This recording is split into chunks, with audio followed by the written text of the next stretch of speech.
Concluyo que hay que apoyarse en la ciencia, en la medicina y en la fe. El 13 de julio de 2015, en el Rancho Cruz de la Sierra en Teacalco, Guerrero, los 8 hijos de Joan Sebastián se reunieron por primera vez en meses. El motivo no era una celebración familiar, sino algo mucho más sombrío. Su padre, el legendario cantante que había conquistado México y Estados Unidos, con su voz inconfundible, acababa de fallecer tras una larga batalla contra el cáncer de huesos. Lo que ninguno de ellos imaginaba es que esa reunión marcaría el inicio de una guerra familiar que los convertiría en enemigos mortales. Porque en las semanas siguientes, cuando comenzaron a revisar los documentos de su padre, descubrieron algo que cambiaría todo. Joan Sebastián había muerto sin dejar testamento, ni una sola palabra escrita sobre cómo debería repartirse su fortuna estimada en más de $40 millones, ni una indicación sobre las más de 100 propiedades distribuidas en 3 estados de México, ni una instrucción sobre las regalías de casi 1000 canciones que seguirían generando millones por décadas. Pero lo más doloroso no sería el dinero, sino descubrir que durante años su padre había favorecido a unos hijos sobre otros, que había regalado propiedades millonarias a algunos, mientras otros apenas conocían los ranchos de la familia, que había compartido secretos con ciertos herederos, mientras mantenía a otros en la oscuridad total, y que ahora, sin su presencia para explicar sus decisiones, tendrían que enfrentarse en los tribunales para descubrir la verdad. 10 años después, la herencia de Joan Sebastián sigue sin repartirse. 3 de sus 8 hijos han muerto, 2 asesinados, 1 de un infarto repentino. Los hermanos sobrevivientes se acusan mutuamente de codicia, de ocultar propiedades, de manipular documentos. Una hija demanda en Texas, alegando irregularidades. Otra denuncia públicamente a sus hermanos, llamándolos avaros.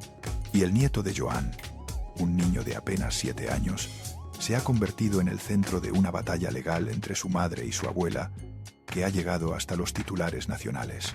Pero para entender cómo la familia del poeta del pueblo terminó destrozada por el dinero, necesitas conocer la verdadera historia de José Manuel Figueroa Figueroa, una historia que comienza mucho antes de su fama, en un pueblito olvidado de Guerrero donde la pobreza era tan profunda que un niño tuvo que elegir entre comer o soñar. Y eligió soñar. José Manuel Figueroa. Figueroa nació el 8 de abril de 1951 en Juliantla, un pueblo minúsculo enclavado en las montañas del municipio de Taxco de Alarcón, en el norte del estado de Guerrero. Era el segundo hijo de una familia campesina numerosa que vivía al día, donde cada peso contaba y cada boca extra significaba más trabajo para todos. Su madre, doña Celia Figueroa, era una mujer de campo, fuerte y sacrificada, que cuidaba a sus hijos con lo poco que tenía. Su padre, un hombre de carácter duro, creía que los niños debían trabajar desde pequeños para ayudar al sustento familiar. Juliantla no era más que un puñado de casas de adobe dispersas entre cerros áridos, sin pavimento, sin servicios básicos, sin oportunidades, un lugar donde el sol quemaba de día y el frío de la montaña calaba los huesos de noche, un pueblo que parecía detenido en el tiempo, donde las familias sobrevivían sembrando maíz en tierras pobres y criando algunos animales. Para un niño nacido ahí, el futuro estaba escrito. No había más camino que seguir trabajando la tierra como sus padres y abuelos. José Manuel comenzó a trabajar desde muy pequeño. A los 8 años, ya hacía de todo para ayudar a su familia. Vendía gelatinas en las calles polvorientas de Taxco, boleaba zapatos en la plaza, sembraba y cosechaba bajo el sol implacable, y todas las mañanas, montado en su burrito, recorría el empinado camino de Juliantla a Taxco, repartiendo leche fresca que su familia vendía para sobrevivir. Era un camino de varias horas, solitario y peligroso, donde el niño iba acompañado solo de sus pensamientos y del trote lento del animal. Fue precisamente en esos viajes interminables donde José Manuel descubrió algo que cambiaría su vida para siempre: la música. Para espantar el miedo a la soledad y al silencio de las montañas, el niño comenzó a cantar, primero canciones que había escuchado en la radio. Luego empezó a inventar sus propias letras, pequeños versos que hablaban de lo que veía: los cerros, el cielo, su pueblo, su burrito, la pobreza que lo rodeaba. No sabía que esas palabras improvisadas eran en realidad composiciones. Solo sabía que cantar lo hacía sentir menos solo. A pesar de la pobreza extrema, doña Celia se empeñó en que José Manuel recibiera educación. A los 8 años, con un esfuerzo sobrehumano, la familia logró internarlo en una escuela en Guanajuato. Fue un sacrificio enorme. Mandar a un niño tan pequeño lejos de casa significaba una boca menos que alimentar, pero también perder su ayuda en el trabajo diario. Aún así, sus padres apostaron por darle una oportunidad que ellos nunca tuvieron. En aquel internado, José Manuel comenzó a manifestar su creatividad de formas inesperadas. Escribía pequeños poemas, modificaba las letras de las canciones que aprendían en la escuela, componía versos que hacían reír o llorar a sus compañeros. Un día, su maestra le pidió que escribiera algo sobre su tierra natal. El niño de 8 años escribió estos versos que quedarían grabados en su memoria para siempre. Hay un pueblo que está en la montaña, sin bullicio ni ruido de coches. Tiene un sol que de luces lo baña y una luna que alumbra sus noches. La maestra, conmovida pero incrédula, pensó que el niño había copiado esas palabras de algún libro. Le parecía imposible que un niño tan pequeño, un campesino de Guerrero, pudiera tener ese talento natural para la poesía. Pero con el tiempo, comprendió que estaba equivocada. José Manuel Figueroa tenía un don innato, una sensibilidad especial para transformar en palabras lo que sentía. 3 años después, a los 11, José Manuel regresó a Juliantla, volvió a montar su burrito y retomó sus viajes diarios repartiendo leche, pero algo había cambiado en él. Ahora componía más en serio, según recordaría años después. Los viajes en burro se convirtieron en su estudio de composición, el camino polvoriento en su escenario privado. Ahí, entre cerros y soledades, nació el germen de lo que sería Joan Sebastián. Sin embargo, el destino tenía otros planes, o al menos, eso creyó José Manuel por un tiempo.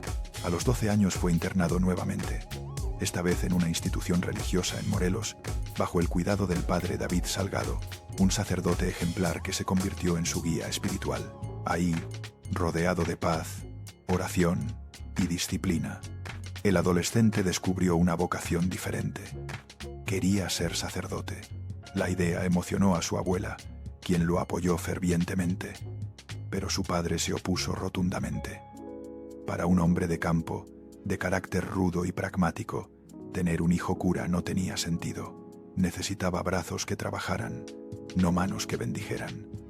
Aún así, José Manuel, impulsado por su fe y respaldado por su abuela, ingresó a los 14 años al Seminario Conciliar de San José en Cuernavaca. Durante 3 años vivió la vida de seminarista, convencido de que su camino era servir a Dios.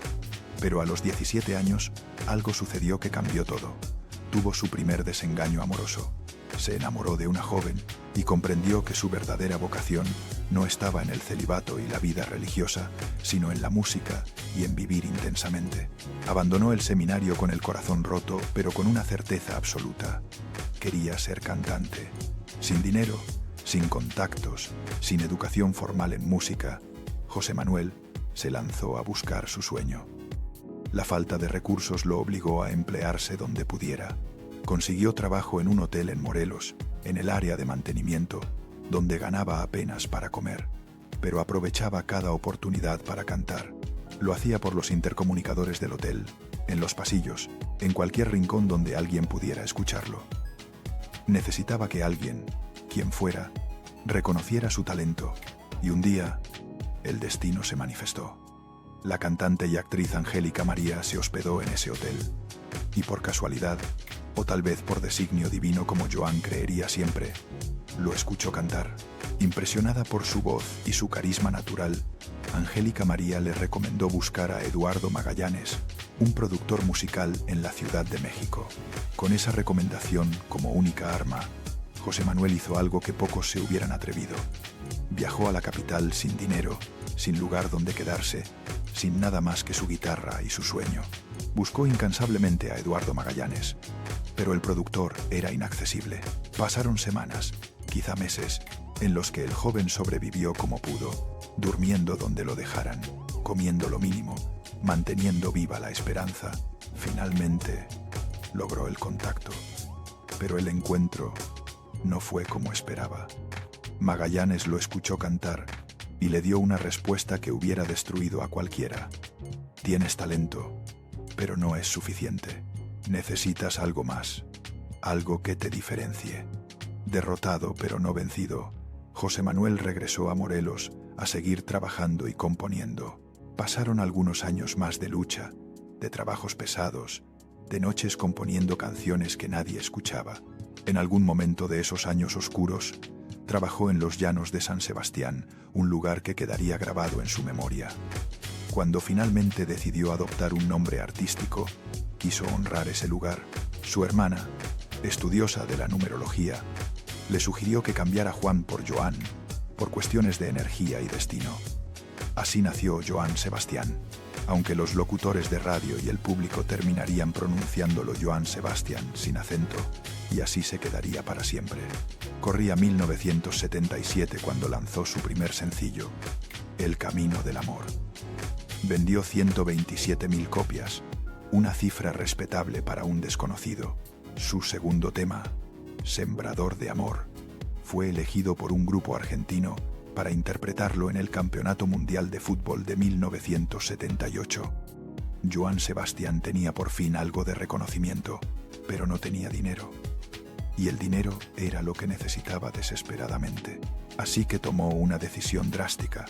Se mudó a Chicago, Estados Unidos, donde trabajó como vendedor de autos. Durante el día vendía vehículos. Durante la noche cantaba en bares mexicanos para inmigrantes nostálgicos. Era una vida dividida, agotadora, pero necesaria, hasta que un promotor lo llamó para ofrecerle un contrato en Texas. $1,000 diarios por cantar. $1,000. Una fortuna para alguien que había repartido leche en burro. Joan Sebastián dejó la venta de autos y se dedicó de lleno a la música. Y finalmente, después de años de lucha, comenzó a despegar. Sus canciones empezaron a sonar en las radios de México y Estados Unidos. Su estilo único, que mezclaba ranchera, balada y regional mexicano, lo hacía diferente a todos. Y su carisma en el escenario, montando a caballo y cantando en jaripeos, lo convirtió en una leyenda viviente.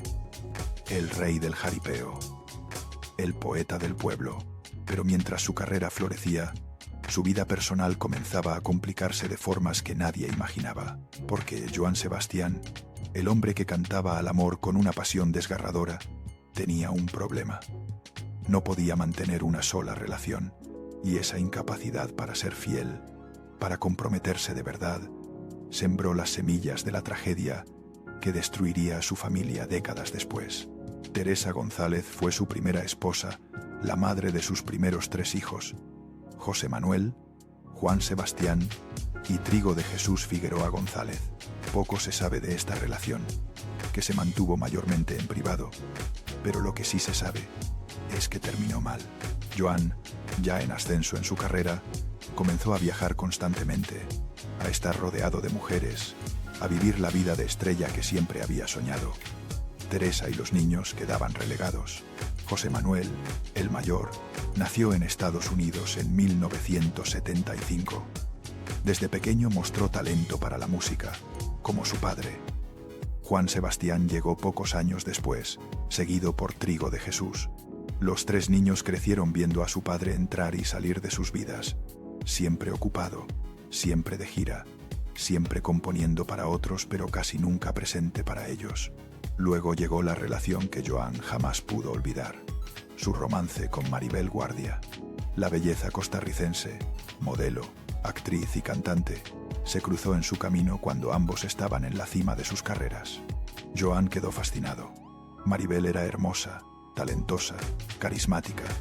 Se casaron en 1992, en medio de un torbellino mediático. Todo México hablaba de la pareja. Y en 1995 nació Julián Figueroa, el hijo que Joan tuvo con la mujer que, según muchos, fue el verdadero amor de su vida. Pero ni siquiera Maribel pudo retener a Joan Sebastián. La relación se volvió tormentosa.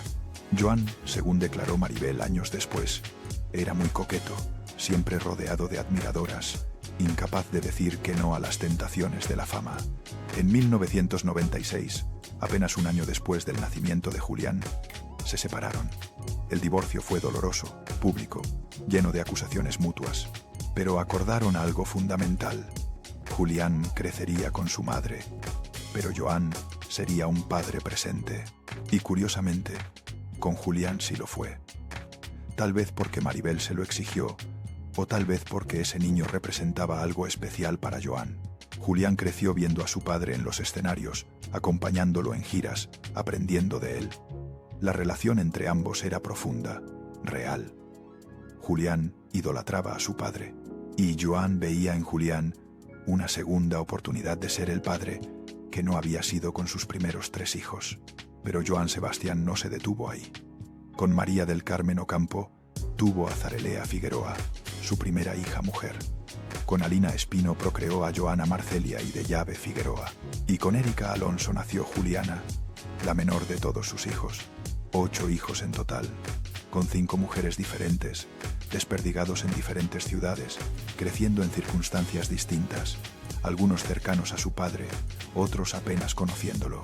José Manuel, el mayor, siguió los pasos musicales de su padre.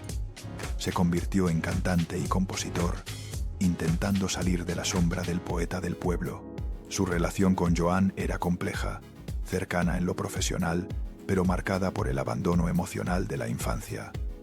José Manuel siempre supo que no era el hijo favorito. Eso era evidente, pero aprendió a vivir con ello, o al menos eso intentó. Juan Sebastián y Trigo, los otros 2 hijos con Teresa, crecieron en circunstancias más difíciles. No tuvieron la exposición mediática de Julián, ni el interés de su padre en impulsarlos musicalmente como a José Manuel. Trigo terminó trabajando como coordinador de seguridad y viajes de Joan Sebastián, siempre en las sombras, siempre protegiendo a un padre que apenas le prestaba atención. Las hijas mujeres, por su parte, crecieron en un mundo aparte. Algunas, como Zarelea, intentaron seguir carrera musical con apoyo de su padre. Otras, como Joana, buscaron su camino en la actuación y el baile. Juliana, la menor, creció sabiendo que era la última, la que menos tiempo tuvo con su padre antes de que la enfermedad lo consumiera, porque en 1998, cuando Joan Sebastián estaba en la cumbre de su carrera, recibió un diagnóstico devastador: cáncer de huesos. Los médicos le dieron pocos años de vida, pero Joan, con esa terquedad que lo caracterizaba, decidió que no se rendiría. Siguió componiendo, siguió grabando, siguió presentándose en jaripeos y palenques, montando a caballo pese al dolor que le destrozaba el cuerpo. Durante 17 años luchó contra el cáncer. 17 años en los que el mundo lo vio envejecer aceleradamente, adelgazar, debilitarse, pero nunca rendirse. Ganó 5 premios Grammy y 7 Grammy Latinos, convirtiéndose en el mexicano con más premios de este tipo hasta ese momento. Grabó más de 50 álbumes y compuso más de 750 canciones, muchas de ellas interpretadas por leyendas como Vicente Fernández, Rocío Dúrcal, Antonio Aguilar, Pepe Aguilar y Diego Verdaguer. Sus canciones se convirtieron en himnos: Secreto de amor, Tatuajes, 25 rosas, Juliantla, Maracas, Me gustas, Lobo domesticado. Cada una hablaba de amor, de traición, de pasión, de ranchos y caballos, de la vida que Joan conocía también. El pueblo lo adoraba. Lo llamaban el poeta del pueblo porque cantaba lo que la gente sentía. Sus letras eran sencillas pero profundas, directas pero poéticas. Pero mientras el público lo idolatraba, su familia comenzaba a resquebrajarse.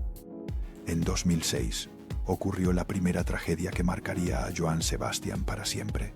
Trigo de Jesús, su hijo de 27 años, fue asesinado a balazos en Hidalgo, Texas, justo después de uno de los conciertos de su padre. Trigo trabajaba como su coordinador de seguridad, y esa noche, cuando Joan terminó de cantar, un grupo de fans intentó acercarse al cantante. Trigo les negó el acceso. Uno de ellos sacó un arma y comenzó a disparar. Una bala alcanzó a Trigo en la cabeza. Joan Sebastián llegó corriendo al lugar de los hechos. Tomó a su hijo en brazos, cubierto de sangre, gritando su nombre. Lo llevaron al hospital, pero Trigo murió esa misma noche. Joan quedó destrozado. Por primera vez en su vida, el dinero y la fama no significaban nada. Su hijo, uno de los que más había trabajado a su lado, había muerto protegiéndolo. La tragedia no terminó ahí. 4 años después, en junio de 2010, Juan Sebastián Figueroa, de 32 años, fue asesinado en Cuernavaca, Morelos. Las circunstancias fueron confusas. Según versiones, Juan Sebastián intentó entrar a un bar y el guardia de seguridad le negó el acceso. Hubo una discusión. El guardia disparó. Juan Sebastián murió en el lugar. Otras versiones apuntaban a que el cártel del Pacífico Sur había ordenado su muerte, aunque nunca se comprobó. Joan Sebastián enterró a su segundo hijo en menos de 4 años. 2 de sus 8 hijos asesinados. 2 vidas truncadas por la violencia que azotaba México. Y Joan, consumido por el cáncer y por el dolor, comenzó a preguntarse si su fama había sido una maldición para su familia. Si su decisión de vivir en Ranchos de Guerrero, una zona controlada por el crimen organizado, había puesto en riesgo a sus hijos. Si todo el dinero que había ganado valía la pena cuando no podía proteger a los suyos. Pero Joan Sebastián no podía detenerse. El cáncer avanzaba. Sabía que le quedaba poco tiempo. Y en esos últimos años, tomó decisiones que nadie entendió. Decisiones que sembrarían el caos entre sus herederos. Regaló propiedades a algunos hijos. Registró ranchos y casas a nombre de personas desconocidas. Firmó contratos con disqueras que favorecían ciertos intereses sobre otros. Y lo peor de todo, no hizo testamento. Cuando le preguntaban por qué no organizaba sus asuntos, Joan respondía con evasivas. Decía que sus hijos sabrían qué hacer, que confiaba en que se pondrían de acuerdo, que lo importante era la música, no el dinero. Pero en el fondo, tal vez Joan sabía la verdad. Sabía que no había forma de repartir su fortuna sin que alguien saliera lastimado. Sabía que había favorecido a unos hijos sobre otros. Sabía que algunos se sentían abandonados, otros privilegiados, y que no existía testamento en el mundo que pudiera reparar décadas de ausencias y desigualdades. El 13 de julio de 2015, en su rancho en Cruz de la Sierra, Joan Sebastián dio su último aliento. Tenía 64 años. El cáncer finalmente lo había vencido. Su cuerpo, ese cuerpo que durante años montó caballos y animó jaripeos, ya no daba más. Sus hijos se reunieron en el rancho. José Manuel, Zarelea, Joana, Deyave, Juliana y Julián, el hijo de Maribel, que lloraba desconsolado. Trigo y Juan Sebastián ya no estaban, asesinados años atrás. El funeral fue multitudinario. Miles de personas llenaron las calles de Juliantla para despedir a su poeta. Figuras de la música regional llegaron a dar el último adiós. Vicente Fernández, Pepe Aguilar, Graciela Beltrán, tantos otros que le debían canciones, colaboraciones, inspiración. El pueblo lloró a su héroe, al hijo de Juliantla que había conquistado el mundo y nunca olvidó sus raíces. Pero una vez que las cámaras se apagaron y los reflectores se fueron, comenzó el verdadero drama. Los abogados de la familia reunieron a los herederos y les dieron la noticia que cambiaría todo. Joan Sebastián murió intestado. No hay testamento. No dejó instrucciones.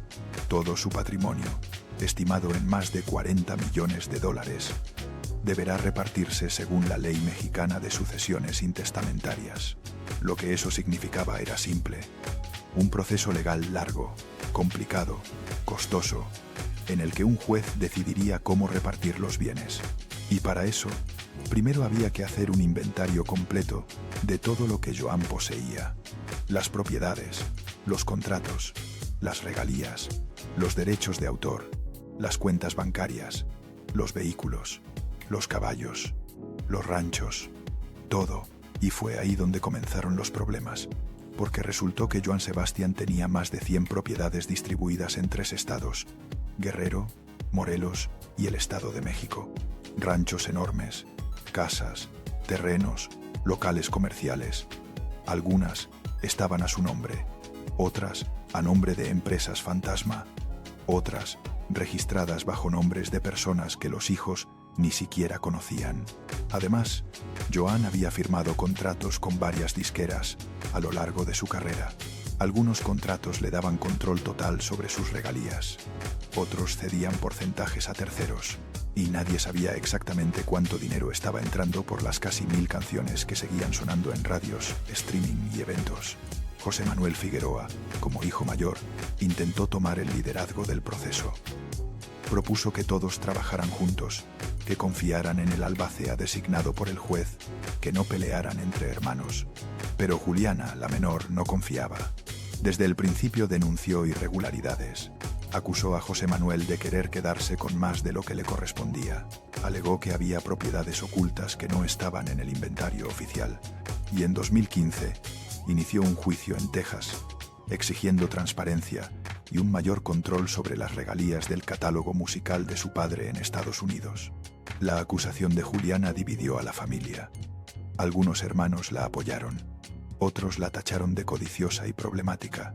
José Manuel respondió públicamente, diciendo que respetaba la opinión de su hermana, pero que ella estaba equivocada, que él solo quería cumplir la voluntad de su padre, aunque esa voluntad nunca hubiera quedado por escrito.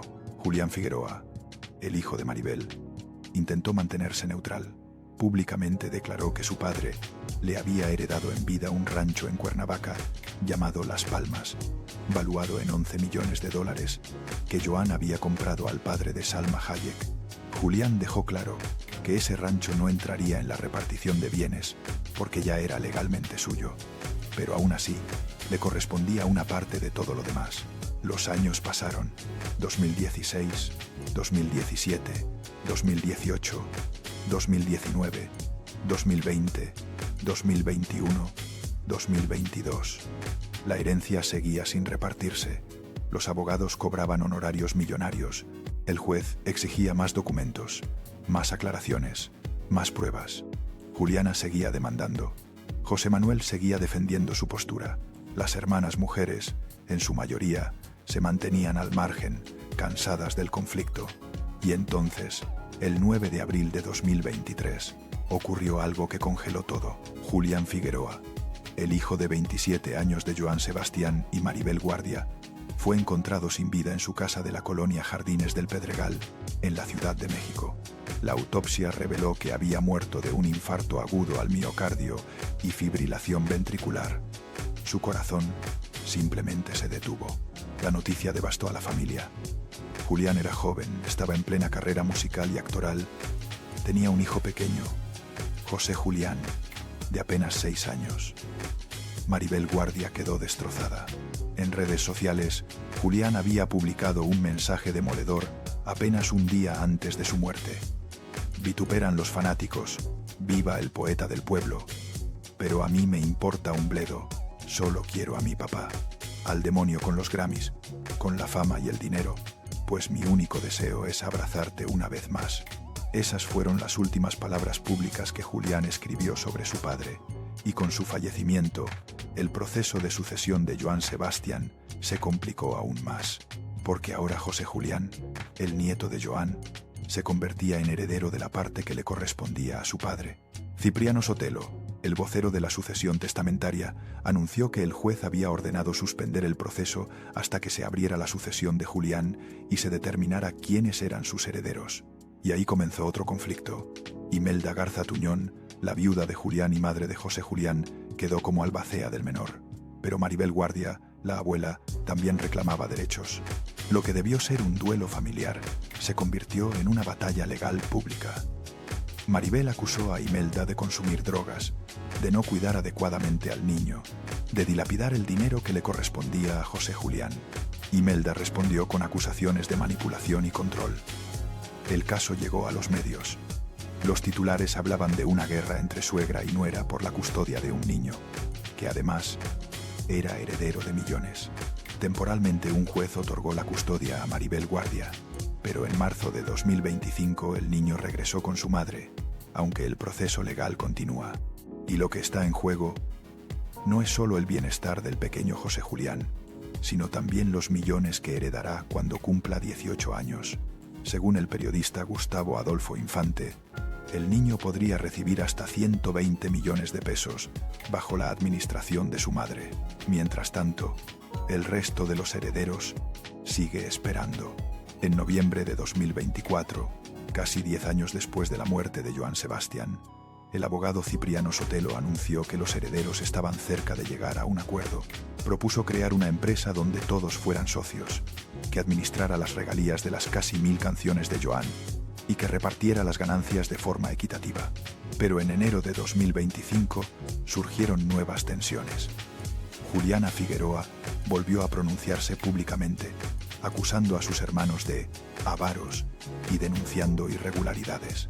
Algunos herederos, según reportó el abogado, mostraron interés en adquirir ciertas propiedades del inventario, lo que complicó las negociaciones. Así que hoy, en 2026, 11 años después de la muerte de Joan Sebastián, su herencia sigue sin repartirse. 3 de sus 8 hijos han muerto. Los 5 sobrevivientes apenas se hablan.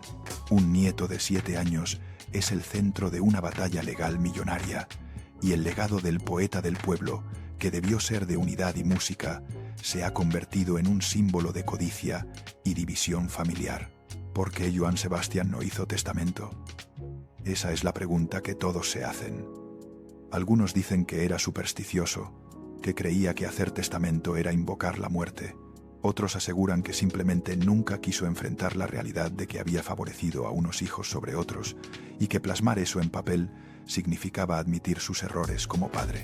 Tal vez Joan pensó que sus hijos se querrían lo suficiente como para repartir todo en paz.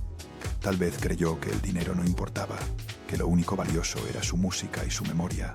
O tal vez, simplemente, el cáncer lo consumió tan rápido en sus últimos meses que ya no tuvo fuerzas para pensar en testamentos y abogados. Lo que sí es cierto es que Joan Sebastián sembró en vida las semillas de la tragedia que destrozó a su familia después de su muerte, al no estar presente para muchos de sus hijos, al regalar propiedades sin explicación, al mantener secretos sobre contratos y regalías, al favorecer abiertamente a Julián sobre los demás. Todo eso creó resentimientos que estallaron apenas él dejó de estar ahí para mediar. José Manuel Figueroa, el hijo mayor que lleva su nombre, ha intentado mantener vivo el legado musical de su padre. Sigue componiendo, sigue cantando, sigue haciendo giras, pero vive con la carga de ser el hijo mayor al que nunca le dieron el lugar que merecía, de ser el primero, pero no el favorito. Zarelea, la hija que le dio a Joan su primer nieto en vida, sigue en la música, intentando salir adelante con el talento heredado de su padre. Joana estudió actuación en Nueva York y busca su camino en el entretenimiento. Dillave se mantiene alejada de los reflectores, cansada del drama familiar, y Juliana, la menor, sigue peleando en los tribunales, convencida de que le robaron parte de lo que le correspondía. El legado de Joan Sebastián es contradictorio. Por un lado, dejó un catálogo musical invaluable, casi 1000 canciones que seguirán sonando por generaciones, 5 premios Grammy y 7 Grammy latinos, millones de discos vendidos, el cariño eterno de un pueblo que lo sigue llamando su poeta.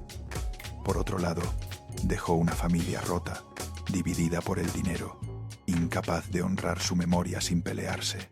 En 2016, Televisa produjo la bioserie Por siempre Joan Sebastián, protagonizada por sus hijos José Manuel y Julián Figueroa, y por Livia Brito como Maribel Guardia.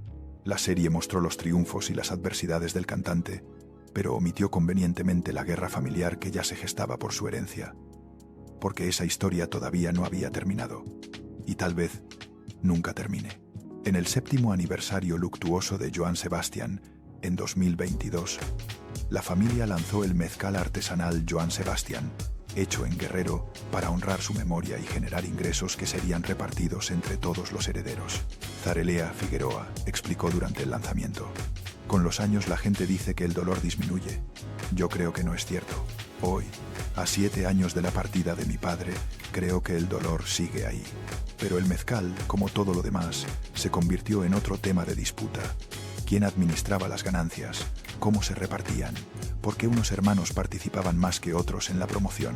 Una vez más, algo que debió unir a la familia terminó dividiéndola. Hoy, el Rancho Cruz de la Sierra en Teacalco, Guerrero, donde Joan Sebastián pasó sus últimos días y donde murió, sigue en pie. Los fans pueden visitarlo durante algunos meses del año. Recorren los establos donde Joan guardaba sus caballos. Ven las guitarras que tocaba. Caminan por los jardines que él mismo diseñó. Y pagan una cuota que, supuestamente, va a los herederos. Pero nadie sabe exactamente a cuáles, ni en qué porcentaje. El pueblo de Juliantla también se ha convertido en un lugar de peregrinación. Cada 8 de abril, día del natalicio de Joan, cientos de admiradores suben a la montaña para visitar el pueblo que él inmortalizó en su canción Juliantla. Dejan flores, cantan sus temas, le rezan, porque para ellos, Joan Sebastian no fue solo un cantante, fue un símbolo de que era posible salir de la pobreza extrema y conquistar el mundo sin olvidar las raíces. Pero la familia que Joan dejó atrás no visita Juliantla junta. No celebran su memoria en unidad. Cada quien honra a su padre a su manera, en privado, lejos de los hermanos con los que ya no se hablan.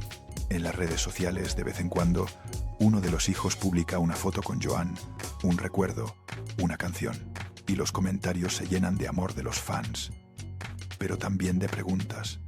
¿Cuándo van a repartir la herencia? ¿Por qué siguen peleando? ¿No les da vergüenza destruir el legado de su padre por dinero? Y la verdad es que no es solo por dinero, es por reconocimiento, por sentirse validados, por tratar de recuperar los años en que Joan Sebastian estuvo ausente, por llenar el vacío que dejó un padre que los quiso, sí, pero que nunca estuvo realmente presente. Porque el dinero se puede dividir, pero el amor, la atención, la presencia, eso no se reparte equitativamente. Y Joan dio más a unos que a otros. José Manuel Figueroa declaró en 2023: lo que se ha peleado durante 8 años ha sido difícil. Quiero pensar que lo ideal para mi padre hubiera sido ver a sus hijos unidos y juntos.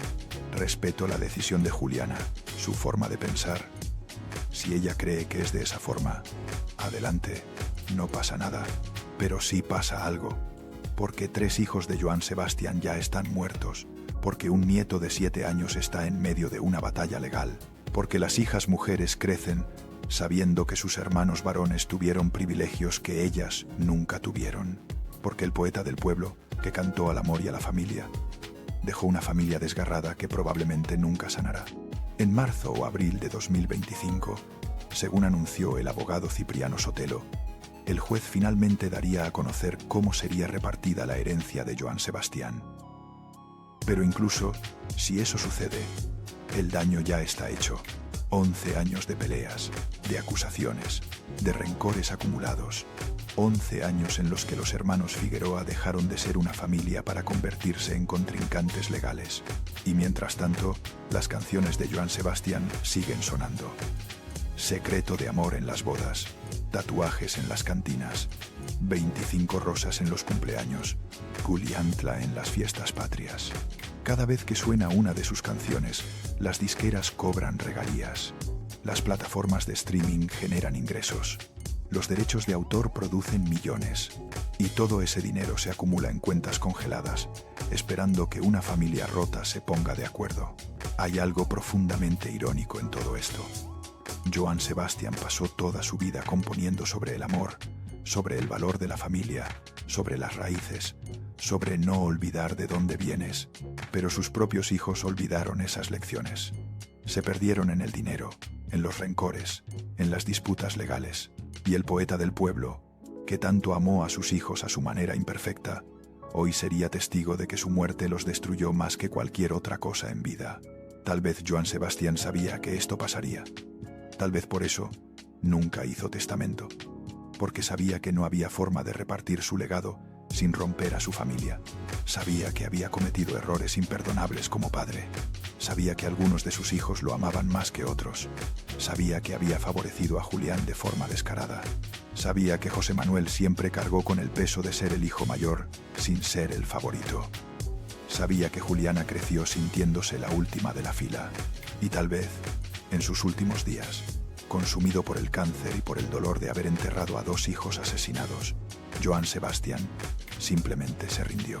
Decidió que no valía la pena intentar arreglar lo que sabía que estaba roto, que era mejor dejar que sus hijos descubrieran por sí mismos, después de su muerte, cuánto valía realmente el dinero, cuánto valían las propiedades, cuánto valían los ranchos y las regalías, porque al final, lo único que Johann Sebastian realmente quería era que sus hijos supieran que, pese a todo, los amó, a su manera, con sus ausencias, con sus errores, con sus favoritos.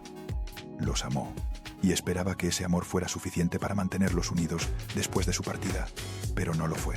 Hoy, 11 años después de su muerte, los 8 hijos de Johann Sebastian apenas se reconocen como familia. 3 están muertos, 5 sobreviven. Pero sobrevivir no es vivir, y los hijos del poeta del pueblo sobreviven en un limbo legal, esperando que un juez les diga cuánto vale el amor de su padre en pesos y propiedades. Esta es la verdadera tragedia del poeta del pueblo. Un hombre que cantó al amor pero no supo cómo amar lo suficiente. Un padre que quiso ser héroe pero terminó siendo una herida abierta en el corazón de sus hijos. Un legado musical invaluable manchado por una guerra familiar que probablemente nunca terminará. Y un testamento secreto que no fue un documento legal, sino su ausencia, su silencio, sus decisiones. Ese testamento invisible es el que destruyó a sus 8 hijos para siempre. Pero hay detalles aún más perturbadores que han salido a la luz en estos 11 años de disputas legales. Detalles que Johann Sebastian se llevó a la tumba y que sus hijos han descubierto poco a poco mientras revisan contratos, cuentas bancarias y escrituras de propiedades. Detalles que explican por qué el poeta del pueblo prefirió morir sin testamento antes que enfrentar las consecuencias de sus decisiones. Por ejemplo, se descubrió que Johann había transferido varias propiedades a nombre de terceras personas meses antes de su muerte. No a sus hijos, sino a gente que trabajaba con él, a amigos cercanos, a personas de confianza. ¿Por qué? Algunos especulan que Johann quería proteger esas propiedades de los impuestos de herencia. Otros creen que las estaba resguardando para alguno de sus hijos en específico, pero sin dejarlo por escrito. Y otros más piensan que Johann simplemente estaba pagando deudas o favores que nunca quiso que salieran a la luz. También se descubrió que Johann había firmado contratos con disqueras que cedían porcentajes importantes de sus regalías a perpetuidad. Contratos que sus hijos nunca conocieron hasta después de su muerte. Contratos que limitaban significativamente el dinero que la familia recibiría por sus canciones. ¿Por qué Johann firmó esos contratos? ¿Necesitaba dinero urgente en ese momento? ¿Lo engañaron? ¿O simplemente no le importaba el dinero tanto como decía? Y luego está el tema de las cuentas bancarias. Johann Sebastian tenía cuentas en México, en Estados Unidos y, según algunos rumores, también en otros países. Algunas de esas cuentas fueron vaciadas poco antes de su muerte. El dinero fue transferido, pero nadie sabe a dónde ni por quién. Los bancos se niegan a dar información sin órdenes judiciales, y obtener esas órdenes ha tomado años. José Manuel Figueroa ha insinuado en entrevistas que sospecha que alguien muy cercano a su padre manipuló a Johann en sus últimos meses de vida. Alguien que tenía acceso a sus cuentas, a sus contratos, a sus decisiones financieras. Alguien que aprovechó que Johann estaba débil, medicado, consumido por el dolor, para hacerle firmar documentos que favorecían intereses ajenos a la familia. Pero José Manuel nunca ha dado nombres. Tal vez porque no tiene pruebas, o tal vez porque teme las consecuencias legales de hacer acusaciones sin fundamento. Lo que sí es claro es que la familia Figueroa está convencida de que Johann Sebastian no murió dejando $40 millones como se reportó inicialmente. Creen que la fortuna real era mucho mayor y que alguien se quedó con la diferencia. Juliana Figueroa, la hija menor que ha sido la más vocal en denunciar irregularidades, ha declarado públicamente que existen propiedades que no están en el inventario oficial. Ranchos que Johann compraba y vendía sin registrarlos a su nombre, usando prestanombres. Terrenos en zonas estratégicas de Guerrero y Morelos, que hoy valen millones pero que oficialmente no pertenecen a la sucesión. Contratos de exclusividad con productores de eventos que seguían generando dinero pero que los herederos nunca vieron. Juliana también ha acusado a algunos de sus hermanos de haber tomado objetos personales de su padre sin permiso. Guitarras valuadas en cientos de miles de pesos. Ropa de escenario con valor histórico. Premios Grammy. Documentos originales de canciones, fotografías inéditas, Todo eso debería ser parte del inventario y repartirse equitativamente. Pero Juliana asegura que cuando ella llegó a los ranchos después del funeral, muchas cosas ya no estaban. José Manuel ha negado rotundamente estas acusaciones.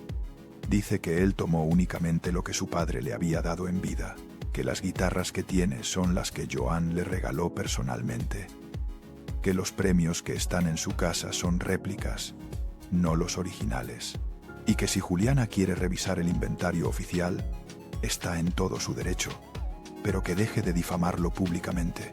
Esta guerra de declaraciones ha llegado a programas de televisión, revistas, redes sociales.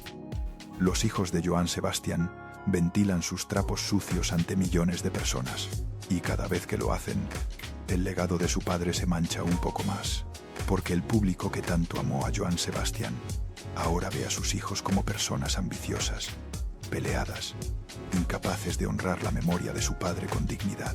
Pero quizás, lo más triste de todo, es que los hijos de Joan Sebastián no pelean por lujos o caprichos, pelean porque muchos de ellos realmente necesitan el dinero.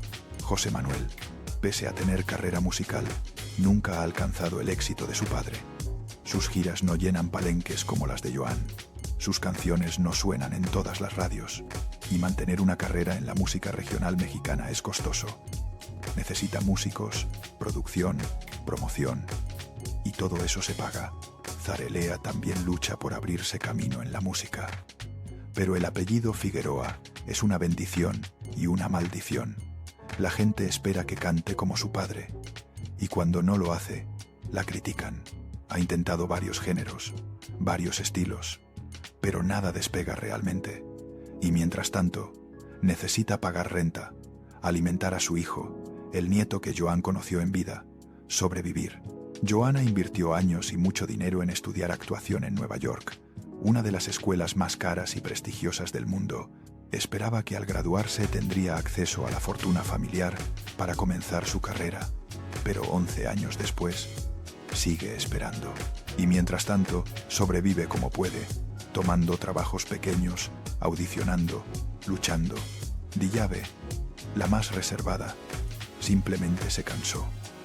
Se alejó de todo el circo mediático, bloqueó a varios de sus hermanos en redes sociales y decidió vivir su vida lejos del apellido Figueroa, lejos del legado de su padre, lejos del dinero que tal vez nunca llegue.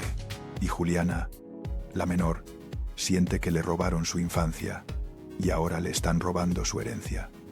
Ella era una niña cuando Joan comenzó a luchar contra el cáncer. Creció viendo a su padre enfermo, sufriendo, muriendo lentamente. Apenas tuvo tiempo de conocerlo realmente, y ahora siente que sus hermanos mayores, que sí tuvieron años con Joan, quieren también quedarse con el dinero que a ella le corresponde. Por eso pelea tan ferozmente. No es solo por dinero, es por justicia, es por sentir que cuenta, es por validación. Mientras tanto, el pequeño José Julián, nieto de Joan Sebastián, crece en medio de este caos. Tiene 7 años. No entiende realmente qué significa ser heredero de millones. No comprende por qué su abuela Maribel y su mamá Imelda pelean por él. Solo sabe que su papá Julián murió, que nunca lo conoció realmente, y que todos hablan de un abuelo famoso llamado Joan Sebastián, que también murió antes de que él tuviera memoria. José Julián va a la escuela, juega con sus amigos, ve caricaturas y de vez en cuando escucha una canción de su abuelo en la radio. Secreto de amor. Sus compañeros de clase le dicen: esa es de tu abuelo, ¿verdad? Y él asiente, aunque no entiende realmente qué significa. Cuando cumpla 18 años, José Julián heredará la parte que le correspondía a su padre Julián. Según estimaciones, podrían ser más de 120 millones de pesos, una fortuna, pero también una carga, porque con ese dinero vendrá la responsabilidad de decidir qué hacer con el legado de su abuelo, de decidir si perdona a su familia por todos estos años de peleas, de decidir si sigue cantando las canciones de Joan o si se aleja para siempre de la música. Por ahora, Maribel Guardia lo protege como puede. Intenta que el niño crezca normal, alejado de las disputas legales, de los titulares amarillistas, del dinero que aún no existe en sus manos, pero es una batalla perdida. porque José Julián es el heredero directo de Julián Figueroa, quien a su vez era el hijo favorito de Joan Sebastián. Y todos lo saben. Imelda Tuñón, por su parte, sostiene que ella es la única que puede tomar decisiones sobre su hijo. Que Maribel, por más que sea la abuela, no tiene autoridad legal sobre José Julián, y que cuando finalmente se reparta la herencia, ella administrará el dinero del menor hasta que cumpla la mayoría de edad, una administración que Maribel no confía. Esta batalla entre Maribel e Imelda ha sido especialmente dolorosa porque ambas amaron a Julián. Maribel lo crió, lo vio crecer, lo apoyó en su carrera, estuvo con él en sus peores momentos. E Imelda fue su compañera de vida, la madre de su hijo, la mujer que estuvo con él hasta su último día. Ambas tienen derechos, ambas tienen razón, y ambas están destruyéndose mutuamente por un niño que solo necesita amor, no dinero. En medio de todo este caos, surge una pregunta incómoda. ¿Y si Joan Sebastián quería esto? ¿Y si deliberadamente no hizo testamento sabiendo exactamente lo que provocaría? ¿Y si su venganza póstuma contra una familia que nunca pudo controlar en vida fue dejarlos peleando por siempre? Suena retorcido, cruel, inhumano. Pero Joan Sebastián no era un santo. Era un hombre complicado, con luces y sombras, capaz de gran amor pero también de gran egoísmo. Un hombre que tuvo 8 hijos con 5 mujeres y nunca pudo mantener una familia unida. Un hombre que componía sobre el amor eterno pero nunca fue fiel. Un hombre que cantaba a la familia pero abandonó a varios de sus hijos durante años. Es posible que en sus últimos días, consumido por el cáncer, por el dolor, por la frustración de ver que su cuerpo lo traicionaba, Joan Sebastián decidiera que si él no podía tener paz, sus hijos tampoco la tendrían. Es posible que el hombre que pasó 17 años luchando contra la muerte, finalmente se rindiera no solo físicamente, sino emocionalmente, y decidiera que el dinero que tanto le costó ganar se convirtiera en la maldición que destruiría a su familia. No hay forma de saberlo. Joan se llevó sus verdaderas intenciones a la tumba, pero el resultado es innegable. 11 años después de su muerte, los hijos de Joan Sebastián están más divididos que nunca. 3 han muerto. Los 5 restantes apenas se hablan. Un nieto es el centro de una batalla legal, y el dinero que debió ser una bendición se ha convertido en una maldición. La Sociedad de Autores y Compositores de México, donde Joan Sebastián registró más de 800 canciones, sigue recibiendo regalías. Cada vez que alguien canta Secreto de Amor en un karaoke, se genera dinero. Cada vez que una radio pone Tatuajes, se cobra. Cada vez que Juliantla suena en una fiesta, hay un pago. Y todo ese dinero se acumula, esperando que alguien legalmente pueda reclamarlo. Las disqueras con las que Joan firmó contratos también siguen cobrando. Sus álbumes se venden en formato digital, en streaming, en plataformas como Spotify y Apple Music, y cada reproducción genera centavos que sumados son millones al año. Millones que deberían ir a sus hijos, pero que se quedan en cuentas bancarias congeladas mientras los abogados discuten. Los palenques y jaripeos, donde Joan se presentaba todavía, proyectan sus videos en pantallas gigantes. La gente llora viendo al rey del jaripeo, montando a caballo, cantando con esa voz inconfundible. Y los organizadores pagan derechos por usar esas imágenes. Derechos que también se acumulan, sin llegar a ningún heredero. Es una ironía cruel. Joan Sebastián sigue generando millones después de muerto. Su música sigue siendo amada. Su legado artístico está intacto, pero su familia está destruida, y el dinero que debió unirlos los ha separado para siempre. En 2026, 11 años después de su muerte, Joan Sebastián sigue siendo uno de los cantantes más escuchados de música regional mexicana. Las nuevas generaciones descubren sus canciones en TikTok, en YouTube, en playlists de Spotify. Artistas jóvenes lo citan como influencia, y cada 8 de abril, su cumpleaños, las redes sociales se llenan de tributos, de covers, de personas compartiendo qué significa Joan Sebastián para ellos. Pero esas mismas redes sociales también se llenan de preguntas. ¿Cuándo van a repartir la herencia? ¿Por qué los hijos siguen peleando? No tienen vergüenza.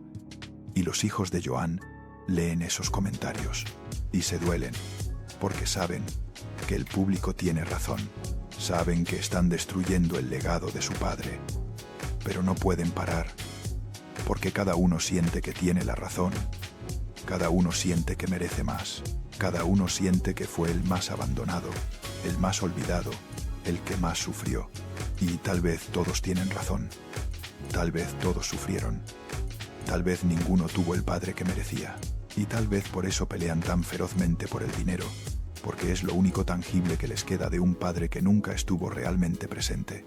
Esta es la verdadera historia de Joan Sebastián. No la del rey del jaripeo que llenaba estadios, no la del poeta del pueblo que ganó 12 premios Grammy, no la del compositor que creó 800 canciones inmortales, sino la del hombre que fracasó como padre, que amó a 8 hijos, pero no supo cómo amarlos equitativamente, que construyó un imperio, pero no pudo construir una familia, que conquistó México y Estados Unidos, pero perdió la batalla por mantener unidos a sus propios hijos, y ahora, 11 años después de su muerte, su testamento secreto finalmente se revela, no en palabras escritas, sino en hechos. El testamento de Joan Sebastián fue su silencio, fue no decir lo que debió decir en vida, fue no escribir lo que debió escribir antes de morir, fue no abrazar a los hijos que debió abrazar, fue no pedir perdón por los errores que debió admitir, y ese testamento invisible, ese testamento de ausencias y silencios, es el que destruyó a sus 8 hijos para siempre, porque al final, la historia de Joan Sebastián no es solo la historia de un cantante exitoso, es la historia de un país entero, es la historia de millones de mexicanos que nacieron en la pobreza y soñaron con salir de ella, es la historia de padres ausentes que trabajan para darles a sus hijos lo que ellos nunca tuvieron.